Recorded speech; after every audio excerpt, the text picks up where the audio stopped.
Welcome to another episode on the Law Report. I believe this is episode number 5. In this episode, I'm going to discuss a question that was posed to me. And the question was asked that if the police attended the premises with a warrant to search for, let's say, example, controlled drugs, if the police during that search finds a firearm or some other item that constitute a criminal offense, if that person could be arrested and charged for that offense, if the search warrant did not particularize that particular item.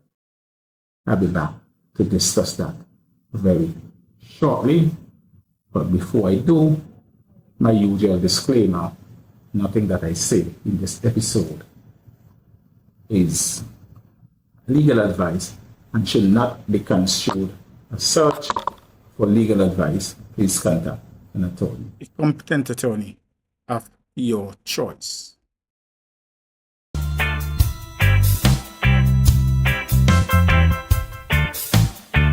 Welcome back. Before I get into the specifics of the discussion, let me say quite categorically that yes, if the police turns up at the premises with a warrant to search for a particular item, maybe controlled drugs, maybe fire, maybe stolen goods, etc., and they find something on that property that constitute a criminal offense that they can arrest and charge and seize that item as an exhibit, all the police will have to show is that they were legally on the premises, and their legality on the premises will be grounded in the search warrant. Before I discuss the specific English law or provisions of the English law that would allow such to take place, let me just discuss very briefly the plain view doctrine in America or the United States, which is an exception to the 4th Amendment, which prohibits warrantless search and seizures. Example of this doctrine at work is at airports, for example, where it allows an officer to seize evidence and contraband that are found in plain view during a lawful observation. The doctrine is also regularly used by the Transport and Security Administration officer while screening persons and property at American airports. For the plain view doctrine to apply for discoveries, there is a 3-pronged test that is set out in the case of Horton and California. 1, it requires that the officer is lawfully present at the place where the evidence can be plainly viewed. 2, the officer has a lawful right of access to the object. And 3, the incriminating character of the object is immediately apparent. Now, this plain view doctrine was first articulated in the Supreme Court case of Coolidge and New Hampshire. That's a United States case. The original formulation included 3 factors. First, the officer must be lawfully present when viewing the evidence or contraband. Second, the officer must be immediately, without further search, have probable cause to believe that the item is either contraband or evidence of a crime. And third, the observation must be an inadvertent, not anticipated or intended by the officer. So on third, the observation must have been inadvertent, not anticipated or intended by the officer before the sighting. In the case of Horton and California, the court eliminated the requirement that the discovery of evidence in plain view be inadvertent. This had caused ambiguity. The case involved the plain view seizure of weapons related to a robbery, even though the warrant signed by the judge, who had specifically denied permission to seize weapons as part of the search. The Horton ruling also clarified that the officer must have a lawful right of access to the object to seize them under the plain view doctrine. For example, an officer who sees a contraband in plain view in someone's home through the window, but is not authorized to enter the home, cannot rely on the plain view doctrine to enter the home and seize the contraband. Now, let's come to the English law. The English law has what we call a plain sight component. In English law, we do not have any standalone plain view doctrine. Plain sight in English law typically refers to the seizure of evidence by the police without a warrant. So it basically deals with what powers do the police have to search and seize. There is no plain view doctrine as established in the case of Horton and California in the United States of America. English law primarily governs evidence in plain sight through statute rather than at common law.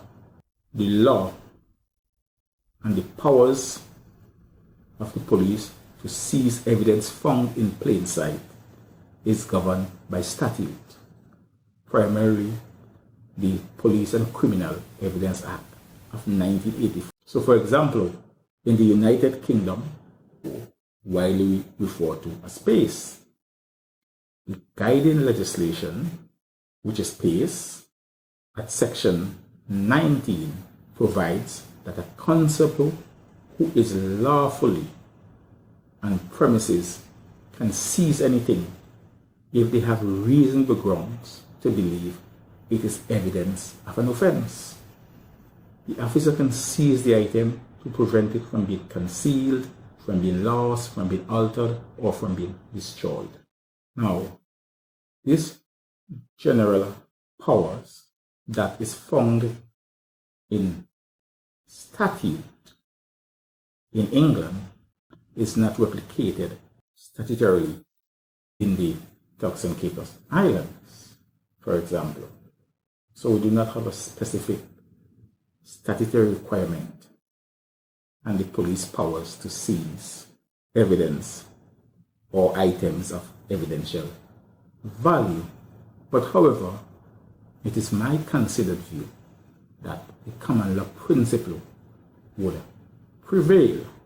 So for example, in the case of Ghani and Jones of 1970, it was established that the police can seize and retain items without a warrant if they entered the property or the premises lawfully and a warrant for other items, and if they have reasonable grounds to believe a serious crime has been committed and that the possessor of the goods is implicated. So in other words, if the police enter the premises to conduct a search for controlled drugs or stolen goods, and there is a gun on that premises, quite naturally, the police is entitled to seize that firearm and to investigate whether the person or the owner of the property has a licensed firearm. And if they do not, then that would constitute an offense. And it matters not that the warrant in which they entered the premises did not stipulate that they were looking for a firearm. In that case of Canny and Jones of 1970, the court stated, and I quote, "I would start by considering the law where police officers entered a man's house by virtue of a warrant or arrest a man lawfully with or without a warrant for a serious offense. I take it to be settled law without citing cases that the officers are entitled to take any goods which they find in his possession or in his house, which they reasonably believe to be material evidence in relation to the crime for which he is arrested or for which they enter.